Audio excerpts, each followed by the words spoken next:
नमस्कार दोस्तों, किन्नौर पेज से मैं राम भगत नेगी। लोकसभा चुनाव पर ही हम ये एपिसोड चला रहे हैं और ये एपिसोड चुनाव तक हम जारी रखेंगे। इसमें हम कुछ चर्चा करेंगे, कुछ चुलबुली कविताएँ आपके समक्ष रखेंगे। आज मज़दूर दिवस है और आज का जो मज़दूर दिवस पर ज़्यादा फ़ोकस करेंगे कि सरकारों ने मज़दूरों के ऊपर जो है क्या-क्या किया है और मज़दूरों पर क्या-क्या योजनाएँ बनाती है। आप देखते होंगे नौकरियाँ तो रही नहीं, फिर भी आपको देखते होंगे आउटसोर्स में निकाले जाते हैं या फिर आपके जो सैनिक बल में है, जिस प्रकार से पिछली बार सैनिकों को भी सीटें निकाली गई थी, अब जो है सैनिकों का भी स्थानीय मतलब उस प्रकार का जॉब नहीं रहा है, तो 3-4 साल वो करेंगे, तो इस प्रकार के कई चर्चा हम रखेंगे। फिलहाल तो अपने मई का मौसम भी आ गया और किन्नौर के अंदर में बहुत ज़्यादा बर्फबारी आप देख रहे होंगे पूरे ऊपरी पहाड़ों में और सेब बागवानों के लिए बहुत ही शुभ संकेत नहीं है इसमें। और आज का दिवस है मज़दूर दिवस। जितने भी हमारे हिमाचल के, भारत के किन्नौर के मज़दूर हैं, उन सबको मज़दूर दिवस की हार्दिक बधाई और उम्मीद करते हैं कि आप लोगों के लिए सरकार जो है बेहतरीन जो है बेहतरीन तोहफ़े दे सरकार व चाहे लोकसभा चुनाव जीतने के बाद मज़दूरों के लिए ज़्यादा से ज़्यादा जॉब हो, नौकरी हो। मज़दूर दिवस की बात करते हैं तो अगर आप देखे जाएँगे तो मल्टीटास्क भर्तियाँ अब रखी गई है। इसमें आपने देखे होंगे जो सरकारें किस प्रकार से जो है मज़दूरों को अगर हम मल्टीटास्क भर्ती क जो देखते हैं वो एक मज़दूर से कम नहीं है क्योंकि देखिए पिछली बार सीमेंट का बोरा उठाना पड़ा हमारे माताएँ-बहनों को मल्टीटास्क भर्तियों के लिए। तो ये एक नई दौर, नई शुरुआत है ल चुनाव का, राजनेताओं का, कांग्रेस हो चाहे बीजेपी हो, आउटसोर्स में जो कर्मचारी रखते हैं। आप देखते होंगे आउटसोर्स कर्मचारियाँ जितने रखे हैं, तहसील में रखे हैं शिक्षा विभाग में रखे हैं और अन्य विभागों में है, टाइम से क्या उनको पेमेंट मिलता है? क्या उनको टाइम से जो है छुट्टियाँ मिलती है? आपने देखा होगा कि जो आउटसोर्स में कर्मचारी हैं, वो अ, तहसील में आप देखेंगे तो पटवारी का काम कर रहे हैं। चौकीदार लगे होंगे या फिर पीएन लगे होंगे, पूरा काम वही सँभाल रहे हैं। और यहाँ देखने वाली बड़ी विडंबना है, आपको एक समझने वाली बात है मैंने रिसर्च किया था, जितने भी आउटसोर्स कर्मचारी हैं, उनका वेतन समय से नहीं आता है और अगर आप देखेंगे तो अगर जिस कार्यालय में वो लोग जॉब करते हैं, अगर उस कार्यालय में किसी का जो है रिटायरमेंट पार्टी है, तो वहाँ भी जो है आउटसोर्स कर्मचारी जो छोटा कर्मचारी ₹4000 तनख्वाह लेता होगा, वो भी उसमें भागीदार होता है। बड़े कर्मचारी अगर जिस दिन रिटायरमेंट की बात कर रहा हूँ, बड़े कर्मचारी जब कोई गिफ्ट देते हैं, जब कोई रिटायर होके जाता है, तो छोटे कर्मचारी से भी उतने ही पैसे लेते हैं। मान लेते हैं कि सबका भागीदार हज़ार-हज़ार रुपए है, तो छोटे कर्मचारी भी वहाँ पर ₹1000 दे रहे हैं। तो ये बड़ी विडंबना है मज़दूरों के ऊपर। हम कहेंगे कि आउटसोर्स भी एक मज़दूर है और आपका चौकीदार हुआ, जो भी अन्य चीज़ लोग मज़दूर है, तो मज़दूरों पर क्या सरकार जो है योजनाएँ बना रही है। आप देखते होंगे 26 जनवरी आता है, 15 अगस्त आता है, तो कई जगह तो जो है झंडा जब लहराया जाता है, तो वहाँ बजट ही नहीं होता है। वहाँ जो आउटसोर्स कर्मचारी है, उनसे पैसे उनको भी भागीदार बनाया जाता है उस स्टेट में खर्चा करने के लिए, जबकि वहाँ पर बड़े-बड़े चाहे तहसील अधिकारी होंगे, बीडीओ होंगे, हज़ारों लाखों पेमेंट लेते होंगे, लेकिन जो 4th क्लास का जो कर्मचारी है, उसको भी भागीदार बनाया जाता है। तो ये मज़दूर दिवस पर हम थोड़ा-सा चर्चा करेंगे, लोकसभा चुनाव है, लोकसभा चुनाव में क्या मज़दूरों के लेकर आउटसोर्स को लेकर जो है कोई योजनाएँ बनाई गई है सरकार ने या फिर हम अपने हक-हकूक़ के लिए जो है लड़ते रहेंगे। आपने देखा होगा पिछली बार मज़दूरों ने जो है पिछली सरकार में मज़दूरों ने शिमला में बहुत बड़ा आंदोलन किया था। आउटसोर्स कर्मचारियों को जो है रेगुलर किया जाए या उनको दैनिक में लाया जाए। तो ये हम भूल जाते हैं चुनाव के दौरान में। तो मैक्सिमम हम जब भी राजनेता आते हैं, दौरे में आते हैं तो वो हमको हर चीज़ में भुलाकर कांग्रेस, बीजेपी, राहुल गांधी, सोनिया गांधी, मोदी इन पर ही टिप्पणी करते हैं। लेकिन जो हमारे बेसिक चीज़ें हैं उस पर कोई चर्चा नहीं करते हैं, बेसिक बातें हैं उस पर कोई चर्चा नहीं करते हैं। आज मज़दूर दिवस है तो मज़दूर दिवस पर एक छोटी-सी रचना सुनाएँगे, उस पर हम चर्चा करते रहेंगे, किस प्रकार से मज़दूर दिवस मज़दूर जो है पिस रहा है। अब अभी आप ये कहेंगे हम ये हमें ये सोचना पड़ेगा, जो भी भर्तियाँ हो रही है, मल्टीटास्क भर्तियाँ हो रही है, उसे मज़दूर नहीं कहा जा रहा है। हालाँकि 3-4 हज़ार रुपए वेतन वो मज़दूर की तरह ले रहा है, लेकिन उसको मल्टीटास्क भर्तियाँ लिया जा रहा है और उसमें जो वेतन 3-4 हज़ार होगा और कांग्रेस सरकार में तो फिलहाल पता नहीं जो अभी वर्तमान में किस प्रकार का इंटरव्यू था, लेकिन बीते जो है बीजेपी की सरकार में माताएँ, बहनों से भी बोरियाँ ढुलाया गया था, इस प्रकार का इंटरव्यू भी हुआ है, तो बहुत शर्मनाक चीज़ है और हम लोग सहते हैं, हम वोट बैंक बने रहते हैं। चलिए मज़दूरों पर छोटी-सी रचना है, पहले हम रचना आपके समक्ष रखेंगे, उसके बाद चर्चा करते रहेंगे।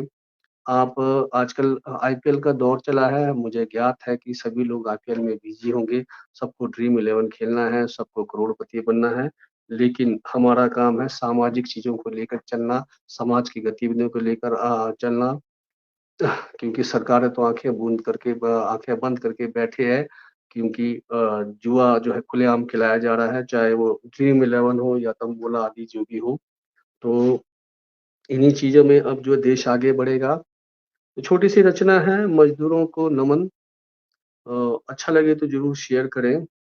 ये वो मज़दूर है जब कंपनियों में भर्ती होते हैं तो उनके साथ किस प्रकार का जो है शोषण होता है, चाहे जीएसडब्ल्यू के मज़दूर हो, चाहे एसजेवीएनएल के मज़दूर हो या फिर अन्य पटेल कंपनी में आपने देखे होंगे पटेल कंपनी में बहुत सारे मज़दूरों को पेमेंट नहीं मिला गया है, बहुत सारे ठेकेदारों को पेमेंट नहीं मिल के बहुत सारे ठेकेदारों के मज़दूर जो है महीनों-महीनों तक अ अ, बगैर जो है खर्चे से जो है घर चला रहे हैं। तो ये इस प्रकार का हमारा जो लेबर इंस्पेक्टर है वो जो बैठा होता है कार्यालय में रिकांगपिओ में, वो भी निरीक्षण नहीं करते हैं। तो कहने का मतलब है कहीं न कहीं मज़दूर वर्ग सताया जाता है। तो यहाँ रीत डिसूज़ा जी कह रहे हैं कि मैं ड्रीम 11 नहीं खेल रही हूँ और मैं जो है एपिसोड देख रहा हूँ, तो आपका बहुत-बहुत आभार। तो बहुत-बहुत धन्यवाद हम सभी का जितने भी लोग जुड़ते हैं तो मैं चाहता हूँ कि शेयर करें और मज़दूरों के हक के लिए, हकूक़ के लिए लोकसभा चुनाव में बहुत बेहतर जो है उनके लिए कानून बने। और एक चीज़ बताता हूँ कि हिमाचल के अंदर में जितने भी मज़दूरों के लिए लड़ाई लड़ती हो, ओनली सिर्फ़ सिट्टू लड़ती है, जो सिट्टू ग्राउंड पर लड़ती है, चाहे आंगनवाड़ी के कर्मचारी हो चाहे बिजली विभाग के कर्मचारी, चाहे खिचड़ी के स्कूल के कर्मचारी, सबके लिए जो है जितने भी है ग्राउंड में उतरते हमने जो है सिट्टू के जो है यूनियन को देखा है और ये हड़ताल ना हो और ऐसा यूनियन बने, ऐसी जो है कानून बने मज़दूरों के लिए तो बेहतर है। तो चलिए छोटी-सी रचना आपके लिए मज़दूरों को नमन। मज़दूर हर सुबह उठकर नाश्ता बनाकर, टिफ़िन में लंच भरकर नित निकलता मज़दूरी के लिए, सुबह रोज़ घर से निकलकर ओवरटाइम लगाकर घर कब पहुँचे, शाम का खाना कब बने कोई पता नहीं। तो ये मज़दूरों पर है व्यथा है। मज़दूर हर सुबह उठकर नाश्ता बनाकर, टिफ़िन में लंच भरकर नित निकलता मज़दूरी के लिए, सुबह रोज़ घर से निकलकर ओवरटाइम लगाकर घर कब पहुँचे, शाम का खाना कब बने कोई पता नहीं। मज़दूरों पर बहुत होता है शोषण और अत्याचार, जिन्होंने किया निर्माण और किया कंपनियों का बेड़ा पार। वहीं कहीं विशाल पुल का निर्माण किया, कहीं बनाया डैम और पावर हाउस। तो मज़दूर जो है बड़े-बड़े निर्माण सड़क हो गए, डैम हो गए, पावर हाउस हो गए, ऐसे बहुत सारी चीज़ों का निर्माण करता है। मज़दूरों पर बहुत होता शोषण और अत्याचार, जिन्होंने किया निर्माण और किया कंपनियों का बेड़ा पार। वहीं विशाल पुलों का निर्माण किया, कहीं बनाया डैम और कहीं पर पावर हाउस। कहीं मज़दूरों की निकली अर्थी, कहीं हुए लाचार। आप तो देखते होंगे बड़े-बड़े डैम बनाते, बड़े-बड़े सुरंग बनते हैं तो बहुत जो है मज़दूरों को जो है वहाँ पर उनका नुकसान होता है चट्टानें खिसकने से तो कई बार तो उनको मुआवज़ा भी नहीं मिलता है, बहुत धक्के खाने पड़ते हैं। कई मज़दूरों की निकली अर्थी, कई हुए लाचार, मिला नहीं उनको सही मुआवज़ा, करती नहीं कुछ सरकार, ठेके में रखे सारे मज़दूर, जो चमचे हैं, आज वही सरकारी मजदूर। कहने का मतलब कंपनी के अंदर में 2 प्रकार के मजदूर होते हैं, एक होते हैं स्टाफ के मजदूर, एक होते हैं एलसी के मजदूर, लेबर कार्ड के मजदूर। उनके साथ बड़ा शोषण होता है। जो चमचा होता है, जो चमचागिरी होता है, उसको जो है स्टाफ में रखा जाता है, जो कानून की बात करता है उसको एलसी में रखा जाता है। यहाँ पर भी बहुत अत्याचार होता है। तो कई मज़दूरों की निकली अर्थी, कई हुए लाचार, मिला नहीं उनको सही मुआवज़ा, करते नहीं कुछ सरकार, ठेके में रखे सारे मज़दूर, जो चमचे हैं वही आज सरकारी मज़दूर। मज़दूर है आज लाचार, उन पर होता है रोज़ अत्याचार, दिहाड़ी के नाम पर देते सिर्फ़ तो सूखा रोटी और अचार, प्रमोशन के नाम पर धोखाधड़ी और 15 सालों में एक प्रमोशन मज़दूरों को मिली। तो यहाँ जो कंपनी के अंदर मज़दूर लगता है, तो दिहाड़ी के नाम पर एक सूखा अचार मतलब कम दिहाड़ी होती है। और 8 से जो है 5 उनको जो है ड्यूटी करनी पड़ती है और अगर स्टाफ में हो जाते हैं तो उनका प्रमोशन के लिए 10-15 साल लग जाता है। तो इस प्रकार से व्यवस्था कंपनियों के अंदर बनी है, क्योंकि रोज़गार तो नहीं है। अब हर आदमी को कंपनी में काम करना या मल्टीटास्क में भर्ती होना या आउटसोर्स में भर्ती होना, तो ये मज़दूरों का शोषण है। म मज़दूर है आज लाचार, उन पर होता रोज़ अत्याचार, दिहाड़ी के नाम पर देते सिर्फ़ सूखा रोटी और अचार, प्रमोशन के नाम पर धोखाधड़ी, 15 सालों में एक प्रमोशन मज़दूरों को पड़ी।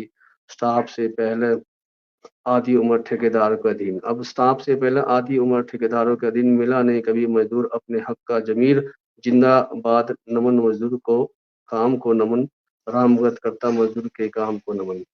स्टाफ से पहले आधी उम्र ठेकेदारों के अधीन, मिला नहीं कभी मज़दूरों को अपने हक का ज़मीर, जिंदाबाद नमन मज़दूरों का काम को नमन, रामगत करता मज़दूरों के काम को नमन। कहने का मतलब जो है कि अगर मज़दूर किसी कंपनी में काम करता है तो पूरी आधी उम्र निकल जाता है स्टाफ से पहले और उसके बाद जब स्टाफ में हो जाता है तो वो 10-12 साल ही जॉब करता है, पेंशन का हकदार भी नहीं होता है और सीधा वापस होता था। इस कविता को दोबारा सुनाता हूँ, ध्यान से सुनना है। मज़दूरों को नमन। मज़दूर हर सुबह उठकर नाश्ता बनाकर टिफ़िन में लंच भरकर नित निकलता मज़दूरी के लिए। सुबह रोज़ घर से निकलकर ओवरटाइम लगाकर कब घर पहुँचे, शाम का खाना कब बने कोई पता नहीं। मज़दूर पर बहुत होता है शोषण और अत्याचार, जिन्होंने किया निर्माण और किया कंपनियों का बेड़ा पार, कहीं विशाल पुलों का निर्माण किया, कहीं बनाया डैम, कहीं पावर हाउस। कई मज़दूरों की निकली अर्थी, कई हुए लाचार, मिला नहीं उनको सही मुआवज़ा, करती नहीं कुछ सरकार, ठेके में रखे हैं सारे मज़दूर, जो चमचे हैं वही आज सरकारी मज़दूर। मज़दूर है आज लाचार, उन पर होता है अत्याचार, दिहाड़ी के नाम पर देते सिर्फ़ सूखा रोटी और अचार। प्रमोशन के नाम पर धोखाधड़ी, 15 सालों में एक प्रमोशन मज़दूरों को मिली। स्टाफ से पहले आधी उम्र ठेकेदारों के अधीन, मिला नहीं कभी मज़दूर अपने हक का ज़मीर, जिंदाबाद नमन मज़दूर को नमन, रामगत करता मज़दूरों को नमन। ये मज़दूर दिवस पर छोटी-सी रचना थी और आपके समक्ष कहीं जाने की ज़रूरत नहीं है। आप देखते होंगे आपका जो रैली का प्रोजेक्ट है, वो काफ़ी बंद पड़ा है, जबकि अभी 2025 में उस प्रोजेक्ट को बनना है, लेकिन जो है ठेकेदार जो एचपीटीसीएल है या पटेल कंपनी, उनके पास पैसे नहीं है और मज़दूर घर बैठे हैं और मज़दूरों का 1-1 साल का पेमेंट उन्हें मिला नहीं है। तो ये बड़ी विडंबना है। तो लोकसभा चुनाव का ये मुद्दा, क्या मज़दूरों पर कोई कानून ठोस बनेगा? क्या मज़दूर ऐसे ही जो है ठेकेदारों के अधीन जो है पैसों के लिए तरसते रहेंगे? क्या उनको जो है इस प्रकार से दर-दर की ठोकरें खाना पड़ेगा? तो बहुत सारी चीज़ें हैं, बहुत सारी चीज़ों को समझना है। मज़दूर दिवस पर आप लोगों के समक्ष ये चीज़ें रखा, तो हम कभी भी आते हैं तो हम पूछते नहीं हैं। आज मनरेगा गाँव-गाँव में खुला है और मनरेगा के तहत थोड़ी बहुत जो है रोज़ी-रोटी गाँव में चल रही है। लेकिन यहाँ भी अगर आप देखते हैं तो टाइम से जो गाँव में रोज़गार नहीं खुलता है। सरकारें कहती हैं 90 दिन आपको रोज़गार मिलेगा, 90 दिन मिलता नहीं है, 1 या 2 जॉब मिलता है। तो अ यहाँ भी कहीं न कहीं जो है दिक्कतें हैं, पूरा 90 दिन किसी को मिलता नहीं है, बहुत सारी परेशानियाँ होती है। तो हालाँकि मनरेगा से थोड़ा बहुत लोगों का गुज़ारा हो रहा है, लेकिन उम्मीद करते हैं कि लोकसभा चुनाव के बाद मनरेगा का जो है बहुत बेहतरीन जो है गाँव घरों में जो है लोगों का विकास हो। मनरेगा एक ज़रिया है जो लोगों को पेट भरता है। मनरेगा के बगैर जो है बहुत मुश्किल है हिमाचल के अंदर में अगर इस प्रकार का रोज़गार ना हो तो। ये मजदूर दिवस पर हमने छोटी-सी रचना आपके समक्ष रखा। तो छोटी-सी और एक रचना है, मज़दूर किस प्रकार से अपनी बातों को रखता है और मज़दूर कैसे है, किस प्रकार से जीते हैं और मज़दूर जो अपने खून-पसीने से जो है आप देखते होंगे हमारा मकान है या आपका मकान है, झुग्गा-झोपड़ी है, मज़दूर ये बनाता है और मज़दूर का घर नहीं होता, वो हमारे हमारे घर को बनाता है लेकिन मज़दूर का कोई घर नहीं होता है, आज कहाँ, कल कहाँ, परसों कहाँ। आपने देखा होगा तो ये मज़दूर की व्यथा है, मज़दूर दिवस पर आप सबके सामने एक और रचना है, मज़दूर हैं हम, मेहनत करके जीते हम, 2 वक़्त की रोटी के लिए मीलों दूर जाते हम, गाँव, शहर, देश-विदेश, हर कोने-कोने में जाते हम। हमने बहुत नव-निर्माण किए, खून-पसीने में नित काम किए, कहीं पर पुल, कहीं पर डैम बनाया, कहीं पर बिल्डिंग, कहीं पर ऐसा शामियाना बना, कहीं पर पावर हाउस बनाया, कहीं पर हवाई जहाज बनाया।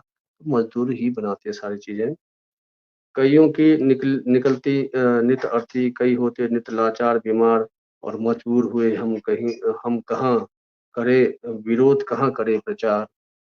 मज़दूर हैं हम, मेहनत करके जीते हम, 2 वक़्त की रोटी के लिए मीलों दूर जाते हम, गाँव, शहर, देश-विदेश, कोने-कोने में जाते हैं। ध्यान से समझना है। मज़दूर हैं हम, मेहनत कर जीते हैं हम, 2 वक़्त की रोटी के लिए मीलों दूर जाते हैं हम, गाँव, शहर, देश के हर कोने-कोने में जाते हम। हमने बहुत नव-निर्माण किए, खून-पसीने में नित काम किए, कहीं पर पुल, कहीं पर डैम बनाया, कहीं पर बिल्डिंग, कहीं पर शामियाना बनाया, कहीं पर पावर हाउस बनाया, कहीं पर हवाई जहाज बनाया। कइयों की नित निकलती अर्थी, कई होते नित लाचार, मजबूर हुए हैं हम कहाँ करें विरोध, कहाँ करें प्रचार। मजबूर हैं हम। मेहनत कर जीते हम 2 वक़्त की रोटी के लिए मीलों दूर जाते हैं हम 2 वक़्त की रोटी के लिए मीलों दूर जाते हैं। ये मज़दूरों की व्यथा है आपने देखा होगा, हिमाचल हो, चाहे बिजली विभाग हो, चाहे पीडब्ल्यूडी विभाग हो, चाहे आईपीएच विभाग हो, बहुत सारी ऐसे विभाग हैं, बगैर जो है मज़दूरों का काम नहीं होता। हमारे घर में जो नल आ रहा है, पानी आ रहा है, वो पहाड़ों से गुज़रता हुआ घर पहुँचा है, तो मज़दूरों ने काम किया। तो मज़दूरों के लिए क्या उचित व्यवस्था दिया जाता है, हेलमेट की व्यवस्था होती है, रेनकोट की व्यवस्था होती है, दस्ताने की व्यवस्था होती है, गमबूट की व्यवस्था होती है। होता होगा नाम मात्र कई जगह लेकिन ऐसा जो है अब जो ठेकेदारी प्रथा होने से बहुत सारे जो है मज़दूरों पर जो है उतना केयर नहीं होता। तो उम्मीद करते हैं कि लोकसभा चुनाव के बाद मज़दूरों पर जो है सरकारें जो ध्यान देंगी, कांग्रेस हो चाहे बीजेपी हो, जो भी सरकार आती है। तो ये तो लोकसभा चुनाव है और चुनावी माहौल बहुत गरमाया हुआ है। आप देख रहे होंगे कि किन्नौर के 2 दिवसीय दौरे पर जो है कंगना रनावत आई थी, तो यहाँ पर उनका कांग्रेस ने विरोध किया, बीजेपी ने उनका पक्ष रखा। कांग्रेस ने कहा कि उन्होंने जो है जो बौद्ध धर्म का जो है बौद्ध धर्म का जो है उनका अ जो बौद्ध धर्म का अपमान किया है और बीजेपी ने कहा कि बौद्ध धर्म का कोई अपना अपमान नहीं किया, 2 दिवसीय दौर था। जो खाताक्ष है जो जो खाताक्ष है, उस खाताक्ष को जो है उन्होंने हाथ में लिया, गले में नहीं लगाया, तो इस प्रकार की कई बातें टिप्पणी हुई, लेकिन ये राजनीति है, राजनीति में दोनों साइड जो प्रहार होते हैं, प्रसार होते हैं, लेकिन ये चुनावी माहौल है, इसको हमको समझना है क्योंकि हम इन्हीं राहों में गुमराह होते हैं। कहीं पर धर्म के प्रचार होंगे, कहीं पर जातिवाद के प्रचार होंगे, कहीं पर जो है कांग्रेस, बीजेपी के प्रचार होंगे, ऐसे कई चीज़ें हैं, ये चुनावी माहौल है, इसी चीज़ में हम ढलते आए हैं। और यही चीज़ हमको ढलते रहने का है, हमको सँभलते रहने का है। तो छोटी-सी रचना है, चुनावी माहौल अलग-अलग पार्टी, अलग-अलग विचार लेकिन लड़ने वाले एक ही जगह के, एक ही देश के। देखिए आप सोचिए, हिमाचल हो, चाहे भारत हो, लड़ तो रहे हमारे हिमाचल के ही, हमारे भारत के ही लोग, लेकिन विचार अलग है। देखिए अलग-अलग पार्टी, अलग-अलग विचार लेकिन लड़ने वाले एक ही जगह के, एक ही देश के, दोनों देवभूमि के होंगे, दोनों के साथ जनता भी देवभूमि के होंगे, दोनों प्रत्याशी के विचार भी अलग-अलग होंगे। देखिए जो लड़ रहे हैं कांग्रेस बीजेपी के, दोनों देवभूमि हिमाचल के हैं, है ना? एक जो है कांग्रेस परिवार का, एक जो है बीजेपी के परिवार के, बीजेपी के एक कांग्रेस के निशान के साथ, एक कमल के निशान के साथ, दोनों भारत देश के होंगे, दोनों में अलग समानता क्यों? अब जब दोनों भारत देश के, तो दोनों में अलग समानता क्यों? क्या यह सत्ता की लड़ाई है? क्या यह बदलाव की लड़ाई है? क्या अहम की लड़ाई है? क्या यह धर्म की लड़ाई है? बीच के जो बचे नागरिक, दे कांग्रेस और बीजेपी के बीच के अलग से नागरिक होते हैं, जो ना कांग्रेस ना बीजेपी होता है, वो कैंडिडेट देकर, विकास को देकर वोट देता है। बीच के जो बचे नागरिक, ना कांग्रेस ना बीजेपी ना सच्चे देशभक्त, उनके कोई नहीं सशक्त, उनके कोई नहीं सशक्त। वे देश के लिए सोच कर वोट करते, वे समाज को सोच कर वोट करते, वे इंसानियत को सोच कर वोट करते, बाकी तो पार्टी विचारधारा पर वोट करते। ध्यान दीजिए, इसको दोबारा पढ़ता हूँ। चुनावी माहौल है, अलग-अलग पार्टी, अलग-अलग विचार, लेकिन लड़ने वाले एक ही जगह के, एक ही देश के, दोनों देवभूमि के होंगे, दोनों के साथ जनता भी देवभूमि के होंगे, दोनों प्रत्याशी के विचार भी अलग-अलग होंगे। एक कांग्रेस के निशान के साथ और एक जो है कमल के नीचे निशान के साथ, दोनों भारत देश के होंगे, दोनों में अलग समानता क्यों? दोनों में अलग समानता क्यों? क्या यह सत्ता की लड़ाई? क्या यह बदलाव की लड़ाई? क्या यह अहम की लड़ाई? क्या यह धर्म की लड़ाई? समझने वाली बात है। बीच के जो बचे नागरिक, ना कांग्रेस, ना बीजेपी, ना अन्य, वो सच्चे देशभक्त, उनके उनके कोई नहीं सशक्त। वे देश के लिए सोचकर वोट करते, वे समाज के लिए सोचकर वोट करते, वे इंसानियत को सोचकर वोट करते, बाकी तो विचारधारा के लिए वोट करते हैं। ये समझना है। और मैं आपको बताना चाहता हूँ, चुनावी माहौल है। चुनावी माहौल में हम ढलते हैं, लेकिन यहाँ कांग्रेस के विचारधारा के होंगे, बीजेपी की विचारधारा के होंगे, दोनों कांग्रेस और बीजेपी को वोट देंगे, लेकिन बीच का एक ऐसा जो है वोटर होता है, जो सोच समझ कर वोट देता है, वो जनता को सोचकर वोट देता है, वो महँगाई को सोचकर वोट देता है, वो बेरोज़गारी को सोचकर वोट देता है, और वही उसी का वोट कीमत होता है। बाकी तो सारी जो वोट है, वो विचारधाराओं की वोट है। कांग्रेस के अपने विचार है, बीजेपी के अपने विचार है, अन्य पार्टी के अपने विचार है। फिलहाल अगर हम बात करें तो हिमाचल के अंदर में कांग्रेस और बीजेपी का ही टकरार होता है। अगर किन्नौर की बात करें तो तीसरा विकल्प का यहाँ पर अभी तक कोई जो है सर्द गर्मी या पाँव दिखता नहीं है। विधायक के जो चुनाव में यहाँ पर दिखा यहाँ पर आप पार्टी का, बीच के बीएसपी पार्टी का, तो इतना उनका यहाँ पर मनोबल बना नहीं, इतना वोट बैंक वो बना सके नहीं, और ना ही उनका इतना काम दिखता है। तो चुनावी माहौल में हम यहाँ ढलते हैं, चुनावी माहौल में हम विचारधाराओं को, बात को सुनते हैं। कांग्रेस के अपने विचार होते हैं, बीजेपी के अपने विचार होते हैं, लेकिन सरकार इन्हीं की बनती है, और इन्हीं के सरकार के अधीन हमको करना होता है। तो मजदूर दिवस पर हम आज बात कर रहे हैं। तो सरकार किसी की भी आए, आउटसोर्स पर थोड़े से नियम बनाए जाए, और जो भी भर्तियाँ हैं, जिस प्रकार से भर्तियाँ पिछली बार किया करवाई गई, सीमेंट की बोरियाँ उठाकर, उस प्रकार का कोई इंटरव्यू ना हो। ये बहुत विडंबना वाली बात है, बहुत शर्म की बात है। महिलाओं ने सीमेंट उठाया, और खासकर कर्मचारी वर्ग को, सरकार को सोचना बहुत ज़रूरी है, क्योंकि कर्मचारी वर्ग ही जो है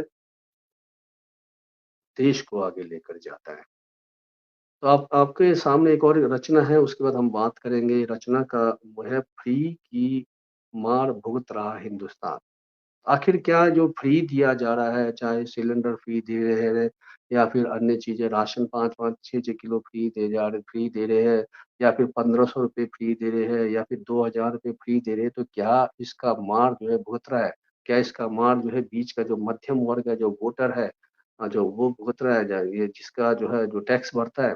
तो फ्री की मार, तो कई लोगों की राय है कि फ्री ना हो, शिक्षा, स्वास्थ्य की फ्री हो, बाकी सब कोई फ्री ना हो, समानता ना हो। आप भले ही जो है कैटेगरियाँ को ख़त्म करें, आप जो है सभी चीज़ों को ख़त्म करें, लेकिन जो है फ्री किसी भी चीज़ में ना हो। और फ्री के बदले में सुझाव लोगों का ये है, बड़े-बड़े वरिष्ठ लोगों का ये है कि नौकरियों को पैदा किया जाए, नौकरी ज़्यादा से ज़्यादा बनाया जाए, और फ्री की जो चीज़ है, हाँ, फ्री है आपका शिक्षा, स्वास्थ्य, बिजली, पानी, ये आपके लिए फ्री होना चाहिए। और बिजली की बात करता हूँ तो किन्नौर के अंदर में इसका हक बनता है, किन्नौर के लोगों को तो बिजली जो है फ्री होनी ही चाहिए। तो चलिए एक छोटी-सी रचना, इस रचने के बाद हम फिर चर्चा करेंगे, क्या फ्री की मार जो है भुगत रहा है हिंदुस्तान? ना हमें सिलेंडर फ्री चाहिए, ना हमें महीना 1500 फ्री चाहिए, ना किसानी का 2000 फ्री चाहिए, ना फ्री की धार्मिक यात्रा चाहिए, हमें रोज़गार चाहिए।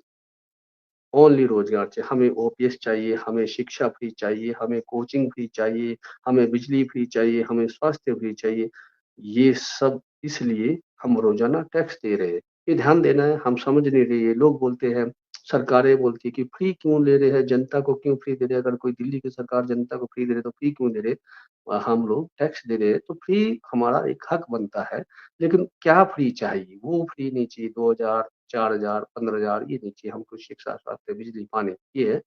तो अ, स्वास्थ्य फ्री चाहिए सब इसलिए कि हम रोज़ टैक्स दे रहे हैं फ्री पैदा होने से मरने तक टैक्स दे रहे हैं। देखिए पैदा होने से मरने तक, जब हम पैदा होते हैं तो हमारे ऊपर देखो माताएँ जॉनसन बेबी का तेल, जॉनसन के शैम्पू, जॉनसन के वो डाबर जन्म बूटी और कितने सारे डैम्पर ये चीज़ें जितने जितनी सारी चीज़ें हैं, वो हम बचपन से ही दे रहे हैं और मरते तक कफ़न भी हमारे पास टैक्स वाला आएगा, तो फ्री क्यों नहीं हो? तो ये ध्यान दीजिए, हमें हमें रोज़ाना टैक्स दे रहे हैं, पैदा होने से मरने तक फ्री क खैरियत बंद करो, बैंकों का ब्याज दर जो है घटाओ और एफडी पर समय सीमा घटाओ। देखिए बैंकों में जो ब्याज दर को घटाते हैं, एफडी की समय सीमा अगर ब जो है घटाते हैं, एफडी पहले जो है आपका 5 साल में होता था, अब तो 10 साल लग रहे हैं।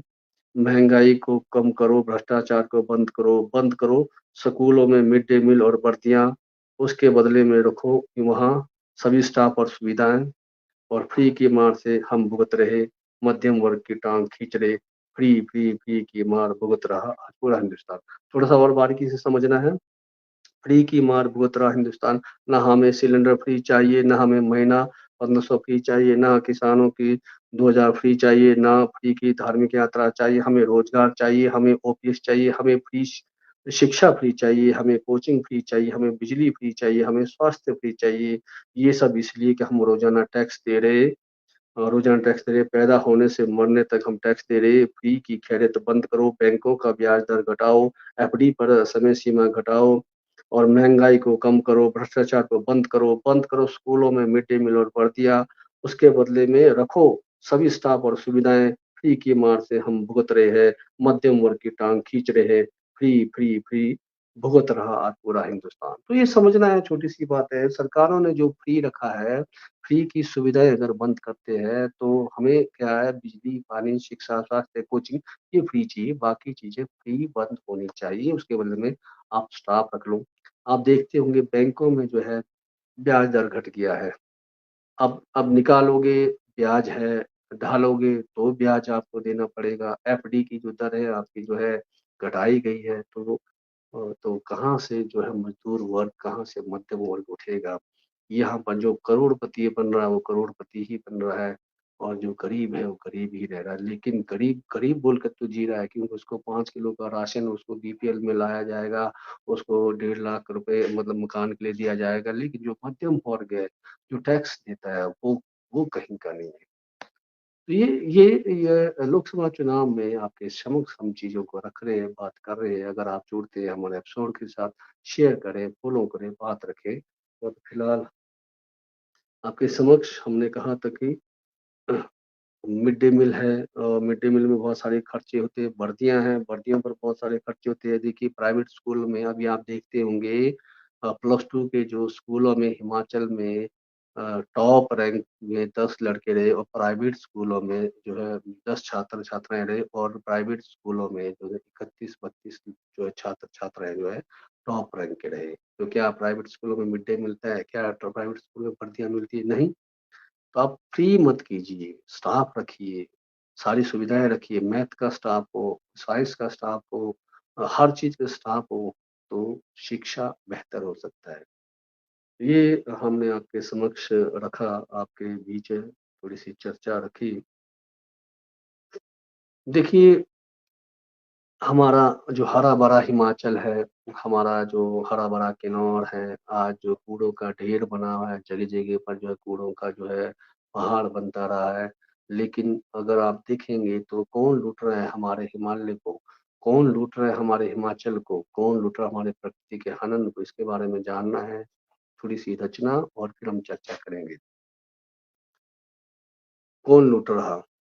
हसीन वादियों को कौन लूट रहा, बढ़ते बिखरों शिखरों को कौन तोड़ रहा, नदी-नाले को मुख कौन मोड़ रहा, बनाकर इसमें बिजली कौन बेच रहा, किन्नौर को कौन छलनी कर रहा, टनल सुरंग बनाकर मलबा कौन फेंक रहा, बनाकर यहाँ के लोगों को बेवकूफ कौन बच रहा, रोजगार, कृषि, बागवानी पर कौन प्रहार कर रहा, हमारे किन्नौर की संस्कृति और धरोहर को कौन छिपा रहा, हमारी रॉयल्टी, हमारी बिजली पर कौन कब्जा कर रहा, आने वाले परियोजनाओं को कौन स्वीकार कर रहा, कांग्रेस, बीजेपी दोनों को कौन चुप करवा रहा, कांग्रेस, बीजेपी को दलों को कौन चुप करवा रहा, ये एक बड़ा सवाल। थोड़ी-सी और रचना इसमें समझना है, कौन लूट रहा? हसीन वादियों को कौन लूट रहा, बढ़ते शिखरों को कौन तोड़ रहा, नदी नालों को मुख को कौन मोड़ रहा, बनाकर बिजली कौन बेच रहा, किन्नौर को कौन छलनी कर रहा, टनल सुरंग बनाकर मलबा कौन फेंक रहा, बनाकर यहाँ के लोगों को बेवकूफ कौन बच रहा, रोजगार, कृषि, बागवानी पर कौन प्रहार कर रहा, हमारे किन्नौर की संस्कृति और धरोहर पर कौन छिपा रहा, और हमारी रॉयल्टी, हमारी बिजली पर कौन कब्जा कर रहा, आने वाले परियोजनाओं को कौन स्वीकार कर रहा, कांग्रेस, बीजेपी दोनों को कौन चुप करवा रहा। ये समझने वाली बात है, दोनों दलों को चुप कौन करवा रहा है, कौन हमारी रॉयल्टी को खा रहा है, कौन यहाँ पर टनल को मरोड़ मतलब जो कर रहा है। तो बड़ी-बड़ी मल्टीनेशनल जो कंपनी है, बड़े-बड़े पैसे वाले हैं, जो यहाँ पर आती है और हमारे जो सत्ता पार्टी को जो अधीन रखती है और खुद काम करती है। आपने देखा जीएसडब्ल्यू एक उदाहरण है। बहुत बड़ा हॉस्पिटल है, कोई सुविधाएँ नहीं, बहुत बड़ा स्कूल है, फीस मनमर्जी का, बगीचे बनाए, सेब बेचता है।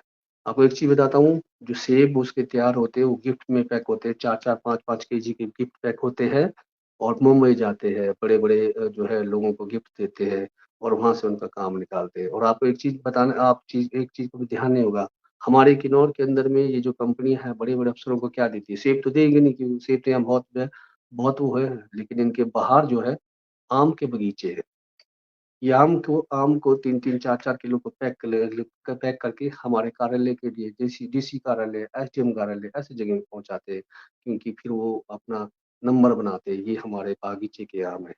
तो यहाँ जो कंपनियाँ हैं, यहाँ सेब तैयार करते हैं, जहाँ ये बाहर कंपनियाँ यहाँ का सेब बाहर जाकर वहाँ पर काम कर रही है और वहाँ आम लेकर हमारे किन्नौर में काम कर रहे हैं। हमारे किसी जो है अफ़सर को दे रहे हैं, हमारे अफ़सर खुश हो जाते हैं, उनका काम निपटा देते हैं। ऐसे कई चीज़ें हैं, बहुत सारे हमारे पेड़ कट चुके हैं, 5000 के करीब अकेले जो है करछा मुक्ति में पेड़ कट चुके हैं।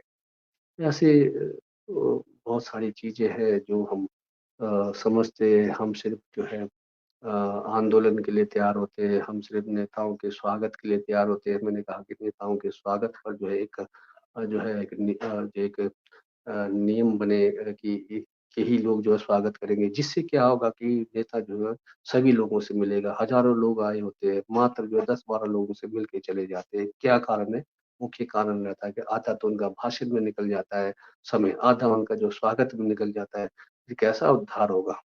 कैसे लोगों को पीड़ा को समझेंगे? तो ये चीज़ है। बीते कल हमने देखा हमारे जो वो लोक जागृति के लोग जो है किन्नौर के अंदर में जो है जो हमारे अ, जो बीजेपी के जो प्रतिनिधि है उनसे मिले, कंगना रनावत से उनको ज्ञापन सोचा हमारे यहाँ पर एफआरए के तहत, हमारे जंगल ज़मीन के तहत। अब देखते हैं सरकार बनती तो क्या वो काम करते हैं इस पर सारी चीज़ें हम आपके साथ जो है चुनाव तक हम जुड़े रहेंगे।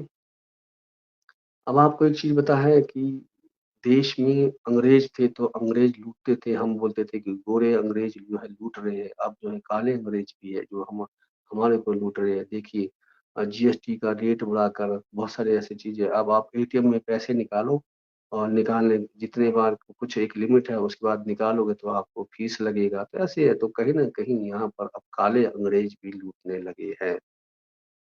तो छोटी-सी रचना फिर हम इस पर चर्चा करेंगे। पहले गोरे अंग्रेज, अब काले अंग्रेज। पहले गोरे अंग्रेज करते थे शोषण हमारे माँ-बहन और देश के साथ, तब कोई ना कोई वीर आवाज़ उठाता था, उनसे लड़ता था, सत्ता परिवर्तन के लिए इंकलाब लाता था। जब पहले जो है जो अंग्रेज थे उनके लिए लड़ाई के लिए बहुत सारे भगत सिंह, सैनिक ऐसे गुरुदेव राजगुरु ऐसे लोग जो है जो लड़ते थे। लेकिन अब देखिए, पहले गोरे अंग्रेज करते थे शोषण हमारे माँ-बहन और देश के साथ, तब कोई वीर आवाज़ उठाता था, उनसे लड़ता था, सत्ता परिवर्तन के लिए इंकलाब लाता था। अब काले अंग्रेज अग्निवीर बनकर नौकरियाँ देते हैं, माँ-बहनों को सीमेंट उठाकर परिक्रमा करवाते हैं और माँ-बहनों को सीमेंट उठाकर नौकरियाँ दे रहे हैं। आज कोई मसीहा नहीं, आज कोई आवाज़ उठाता नहीं, सब मूक दर्शक बने। जिस माता को देवी समझकर पूजा जाता, उसे सीमेंट उठाकर दौड़ाया जाता। कहाँ है आज की सशक्त नारी? क्या आप लोग फ्री किराए, फ्री सिलेंडर लिहाज़ कर चुप रह रहे? कब तक मेरी माताएँ, मेरी बहनें, बेटियाँ यूँ चुप रहेगी? इस काले अंग्रेज को कब रानी झाँसी बनकर लड़ाई लड़ेगी? कब अब सब बिकेगा, कोटा खत्म होगा, विधवा, विकलांग, अन्य कोटा सब खत्म होगा। तो पहले गोरे अंग्रेज, अब काले अंग्रेज। ये थोड़ा और समझना है।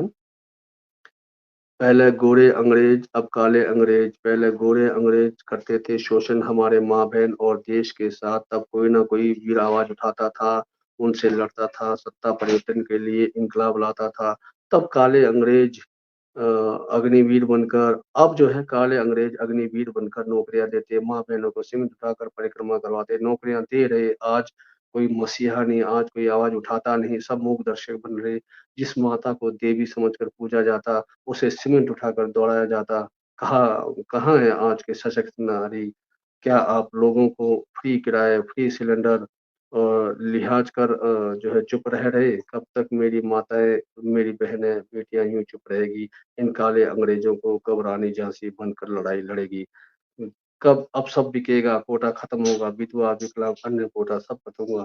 पहले गोरे अंग्रेज, अब काले अंग्रेज। तो ये यहाँ पर ये बताने का मकसद ये, हम किसी राजनीतिक दलों को प्रमोट नहीं कर रहे हैं। हम राजनीति जो होती है उस पर चर्चा कर रहे हैं। देखिए जो सैनिकों की भर्ती किस प्रकार की गई और आपके मज़दूरों का जो आउट ऑफ सोर्स में किस प्रकार से जो है सीमेंट उठाकर भर्तियाँ किया किया गया। आपको पता है कि आने वाले समय में विकलांग, जो दिव्यांग है, विकलांग है, उनकी कोटा खत्म हो रही है, उनकी उनकी जन सुनवाई होती नहीं। ऐसे कई चीज़ है जो हमको समझना है, जो हमको तो ये आज का हमारा चर्चा था और हम अ इस चर्चे के साथ हम यहीं एपिसोड को ख़त्म करते हैं। फिर हम मिलेंगे, क्योंकि ये पूरा महीने का चर्चा रहेगा। आपके साथ छोटी-छोटी कविताएँ को भी सुनाया जाएगा, लेकिन होश और बुद्धि से विकास के लिए वोट तो देना पड़ेगा और सोच समझ के, लेकिन वोट देने से पहले सवाल करने की भी आदत हमें बनाना पड़ेगा। तो मिलते हैं अगले एपिसोड में, तब तक के लिए जो है आप हमें अलविदा कीजिए। जब भी हमारे पेज के साथ जुड़ते हैं, शेयर और फ़ॉलो ज़रूर करें। नमस्कार, शुभ रात्रि।